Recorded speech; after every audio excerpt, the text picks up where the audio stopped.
Olá! Sabe aquela sensação de que a vida está funcionando direitinho por fora, mas por dentro parece que tudo está no piloto automático?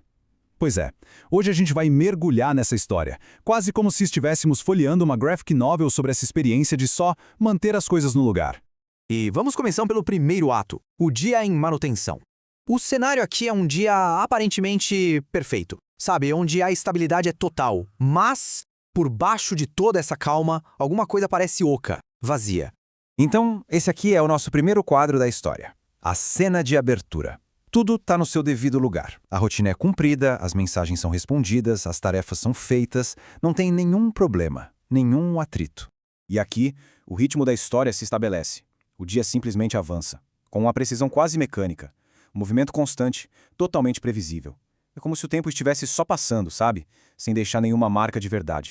E o quadro final dessa nossa abertura resume bem a sensação. A pessoa não está no controle, ela está sendo levada pela maré. Ela participa do movimento, claro, mas sem dar o primeiro passo. É como ser um passageiro na própria vida. E esse estado, olha só, tem até um nome, modo de manutenção. A definição é perfeita. É um estado sem falhas, sem nenhuma surpresa, mas também sem nenhuma profundidade. A vida está funcionando, mas só no nível mais básico, só para se sustentar. E aqui a gente consegue ver bem o contraste, a dualidade dessa experiência. Porque por fora, o que todo mundo vê parece ser sucesso, estabilidade, uma vida organizada, tudo sob controle. Mas a experiência interna, que é que realmente importa, essa é outra história. Ela é mais silenciosa, marcada por uma neutralidade que não acaba mais e uma certa distância de si mesmo. Bom, agora a gente avança para o segundo ato. Em toda boa história, tem aquele momento, aquela faísca que começa a mudar tudo, né? E aqui não é um grande evento, não. É só um pensamento, um sussurro bem silencioso que começa a perturbar essa calmaria toda. Primeiro, é muito importante a gente entender o clima emocional aqui. Não estamos falando de depressão, de uma crise daquelas bem óbvias. O sentimento não é ruim o suficiente para a gente querer reclamar. É mais uma ausência, sabe? Um vácuo. E aqui está o pulo do gato. É um equilíbrio muito esquisito. Nada está realmente quebrado, então não existe aquela urgência para consertar. Mas, ao mesmo tempo, nada inspira, nada toca de verdade, nada desperta aquela sensação de estar vivo. E então, de repente, vem a pergunta. Visualmente, esse slide é o nosso splash panel. Sabe, aquela página inteira da HQ dedicada a um momento de grande impacto. A pergunta fica ali, pairando no ar, simples, direta e, no seu silêncio, é devastadora. É só isso? Só que essa pergunta, ela raramente chega como um grito, sabe? Ela é um sussurro, super fácil de ignorar no meio da correria, da rotina que tá funcionando. Acaba sendo mais confortável não mexer nessa estrutura que, afinal de contas, tá de pé e tá funcionando bem. Agora, vamos para o terceiro ato da nossa análise. A gente precisa entender como se chega nesse estado. Como essa estabilidade, que ao mesmo tempo limita tanto, é construída, pedacinho por pedacinho. Olha só que frase forte.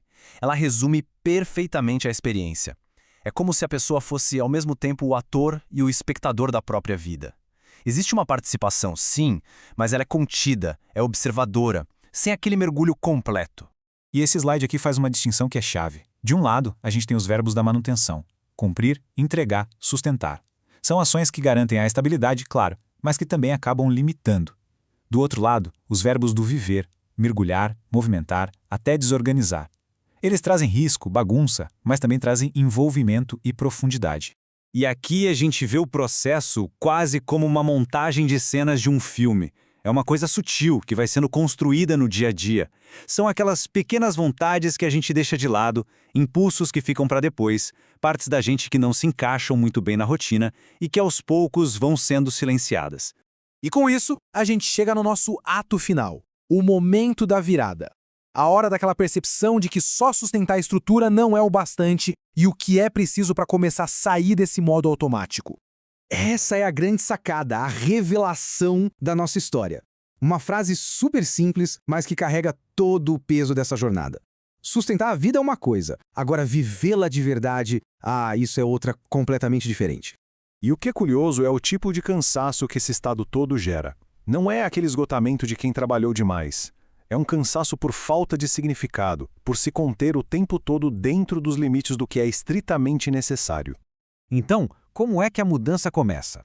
Geralmente não é com um grande acontecimento, mas com pequenos sinais, como a gente vê aqui. Um incômodo leve que insiste em ficar, uma pausa que se estende mais do que o normal. São as pequenas frestas que aparecem na armadura da rotina. E a gente termina com essa pergunta, que serve como o painel final e reflexivo da nossa narrativa. Nesse esforço constante para manter tudo seguro, para não perder o controle, para não deixar nada quebrar, qual é o custo disso? O quanto desse cuidado todo acaba se tornando uma forma de evitar um encontro mais profundo e real consigo?